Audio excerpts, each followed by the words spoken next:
നമസ്കാരം. ഭിന്നശേഷി സൗഹൃദ സംസ്ഥാനത്തെ ഓരോ പൗരൻ്റെയും ശ്രദ്ധ ഒരു നിമിഷം കോഴിക്കോട് ജില്ലയിലെ വെളിമണ്ണ ഗ്രാമത്തിൽ നിന്നുള്ള ഒരു പ്രഭാത കാഴ്ചയിലേക്ക് ക്ഷണിച്ച് ഈ ആഴ്ചത്തെ ഇൻക്വസ്റ്റ് ആരംഭിക്കുകയാണ്.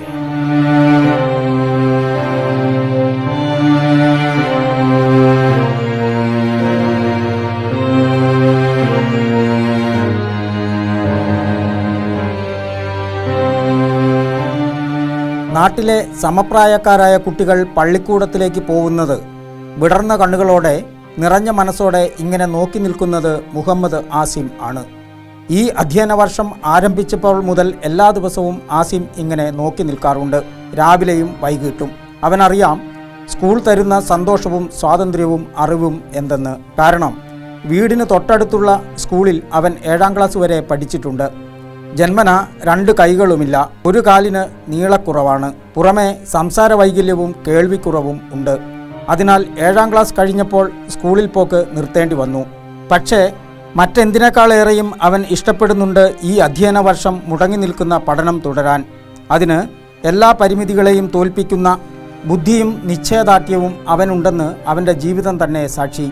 അവൻ്റെ നാട് ഉൾപ്പെടുന്ന ഓമശ്ശേരി പഞ്ചായത്തിൻ്റെ വിദ്യാഭ്യാസ ചരിത്രത്തിൽ അതിന് തെളിവായി അവൻ്റെ പേരുണ്ട്. അത് തിരിച്ചറിഞ്ഞാണ് ഇപ്പോൾ കേരളം ഭരിച്ചുകൊണ്ടിരിക്കുന്ന സർക്കാർ കൊച്ചു നവ സാമൂഹിക പ്രവർത്തകർക്കുള്ള 2017-18 വർഷത്തെ ഉജ്ജ്വല ബാല്യ പുരസ്കാരം നൽകി അവനെ ആദരിച്ചത്. 94 വർഷത്തെ ചരിത്രമുള്ള Velimanna government Mappila LP school നിറയെ കുട്ടികളുള്ള UP സ്കൂളായി ഉയർന്നത് അസീമിൻ്റെ സ്വപ്നത്തിന് ഒപ്പമായിരുന്നു.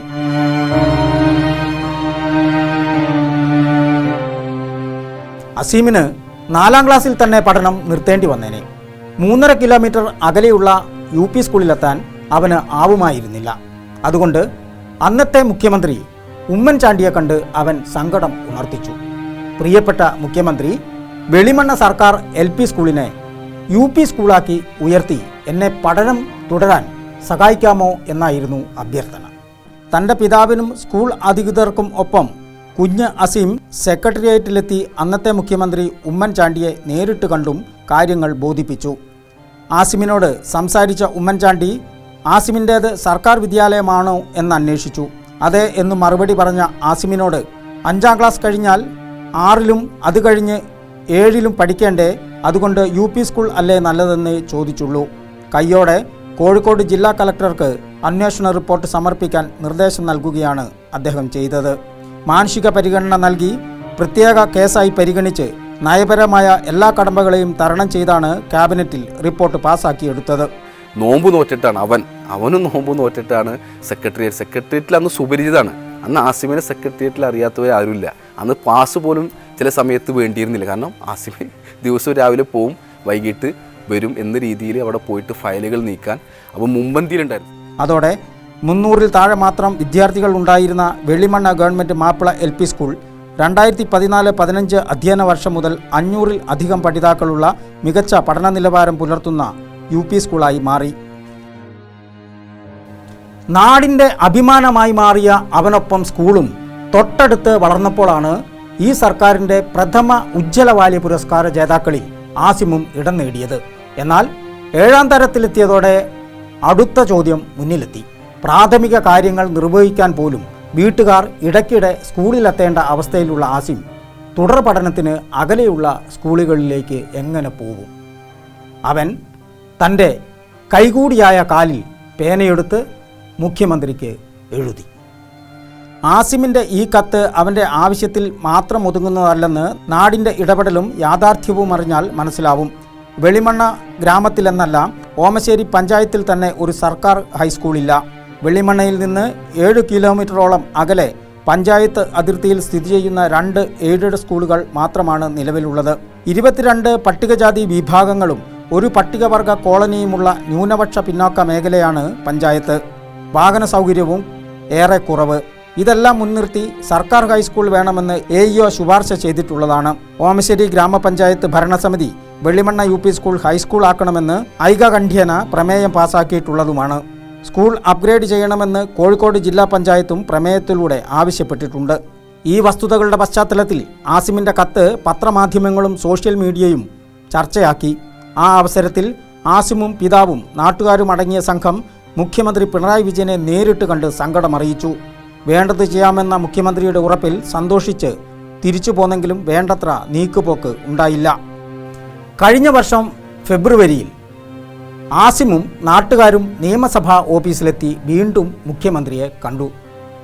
കാര്യം നടക്കില്ലെന്നുള്ള മറുപടി കേട്ട് ആസിമും അവനോടൊപ്പം നാട്ടിലൊരു ഹൈസ്കൂൾ സ്വപ്നം കണ്ടിരിക്കുന്ന മറ്റു കുട്ടികളോട് എന്തു പറയുമെന്നറിയാതെ നാട്ടുകാരും വിഷമത്തോടെ മടങ്ങുകയാണ് ഉണ്ടായത്.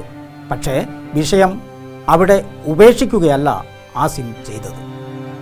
ഇതിനിടെ വെളിമണ്ണയിലേത് സർക്കാർ യു പി സ്കൂൾ അല്ലെന്നും മാനേജ്മെൻറ്റിൻ്റെ താൽപ്പര്യപ്രകാരം ആസിമിനെ മുൻനിർത്തി ചിലർ കളിക്കുകയാണെന്നും വരെ മുഖ്യമന്ത്രിയുടെ ഓഫീസിലും പുറത്തും തെറ്റിദ്ധാരണ പരത്തുന്ന പ്രചാരണങ്ങളുണ്ടായി. തിരുവനന്തപുരത്തും കോഴിക്കോട്ടും വാർത്താ സമ്മേളനങ്ങൾ വിളിച്ചും സ്കൂൾ പരിസരത്ത് ജനകീയ മനുഷ്യച്ചങ്ങലയും കോഴിക്കോട്ട് കലക്ടറേറ്റിനു മുന്നിൽ ധർണ സംഘടിപ്പിച്ചും ആസിഫിനൊപ്പം നിന്ന നാട്ടുകാർ വിഷയം ജനകീയമാക്കി. സംഭവം ശ്രദ്ധയിൽപ്പെട്ട മനുഷ്യാവകാശ കമ്മീഷൻ ആസിമിൻ്റെ കാര്യത്തിൽ സർക്കാർ കാട്ടുന്നത് കടുത്ത മനുഷ്യാവകാശ ലംഘനമാണെന്നും പുരസ്കാരം തിരിച്ചെടുക്കുന്നതിന് തുല്യമാണെന്നും പ്രസ്താവിച്ച് 8, 9, 10 എന്നിങ്ങനെ അടുത്ത വർഷങ്ങളിൽ ഹൈസ്കൂൾ ക്ലാസുകൾ ആരംഭിക്കണമെന്ന് ഉത്തരവിട്ടു. ദേശീയ ബാലാവകാശ കമ്മീഷനും ദേശീയ മനുഷ്യാവകാശ കമ്മീഷനും റിപ്പോർട്ട് ആവശ്യപ്പെട്ടു. ഇതിനൊക്കെ പുറമെ ആസിമും നാട്ടുകാരും ഹൈക്കോടതിയിൽ റിട്ട് ഹർജി നൽകുക കൂടി ചെയ്തതോടെ വിഷയം കൂടുതൽ ജനശ്രദ്ധ നേടി. സ്കൂൾ അപ്ഗ്രേഡ് ചെയ്യേണ്ട വിഷയവുമായി ബന്ധപ്പെട്ട് 134 കേസുകൾ മുന്നിലിരിക്കെ 133 തള്ളിയ ഹൈക്കോടതി പരിഗണിച്ചത് ആസിമിൻ്റെ ഹർജി മാത്രമായിരുന്നു. ഈ അധ്യയന വർഷം തന്നെ സ്കൂൾ അപ്ഗ്രേഡ് ചെയ്യാനുള്ള നടപടികൾ സ്വീകരിച്ച് 2 വർഷം കൊണ്ട് പൂർത്തിയാക്കണമെന്നായിരുന്നു ഹൈക്കോടതി ഉത്തരവ്. ഹൈക്കോടതി വിധിയിൽ നാട് ആഹ്ലാദത്തിമർപ്പിലായപ്പോൾ ആസിം ഹീറോ ആയി. ഉത്തരവിൻ്റെ പകർപ്പുമായി വിദ്യാഭ്യാസ വകുപ്പിനെ സമീപിച്ചപ്പോൾ അവിടെ നിന്നും പച്ചക്കൊടി കിട്ടി. സ്കൂളിന് സ്വന്തം ഗ്രൗണ്ടിനുള്ള സ്ഥലം വാഗ്ദാനം ചെയ്ത് പഞ്ചായത്ത് അധികൃതരും രംഗത്ത് വന്നു. ഉത്സാഹ കമ്മിറ്റി ബെഞ്ചും ഡെസ്കും വരെ സംഘടിപ്പിച്ചു. നീതി നടപ്പാവുമ്പോൾ മാനവികത സന്തോഷത്തിലാവുന്നത് മാധ്യമങ്ങൾ റിപ്പോർട്ട് ചെയ്തു. നാടിൻ്റെ അഭിമാനമായ ആസിം 1000 ചിറക് ലഭിച്ചതുപോലെ സന്തോഷത്തിൽ പറന്നു നടന്നെന്ന് പ്രത്യേകം പറയേണ്ടതില്ലല്ലോ. എന്നാൽ അപ്പീൽ പോവേണ്ട അവസാന ദിവസം ലോകത്ത് ഒരാളും പ്രതീക്ഷിക്കേണ്ടാത്തത് തന്നെ സംഭവിച്ചു. കോടതി വിധിക്കെതിരെ സർക്കാർ അപ്പീലിന് പോയി. ആസിമിനും ഉമ്മയ്ക്കും സ്കൂളിൽ പോവാൻ വാഹനം ഏർപ്പാട് ചെയ്ത് പഠന സൗകര്യം ഒരുക്കാമെന്നാണ് സർക്കാർ നൽകിയിരിക്കുന്ന പ്രത്യേക പരിഗണന. ആസിമിൻ്റെ താഴെയുള്ള 3 കുട്ടികളെ വീട്ടിൽ തനിച്ചാക്കി അവൻ്റെ ഉമ്മ മകനൊപ്പം സ്കൂളിലേക്ക് പോകുന്ന അവസ്ഥ ഈ കുടുംബത്തിന് ചിന്തിക്കാൻ സാധ്യമല്ല.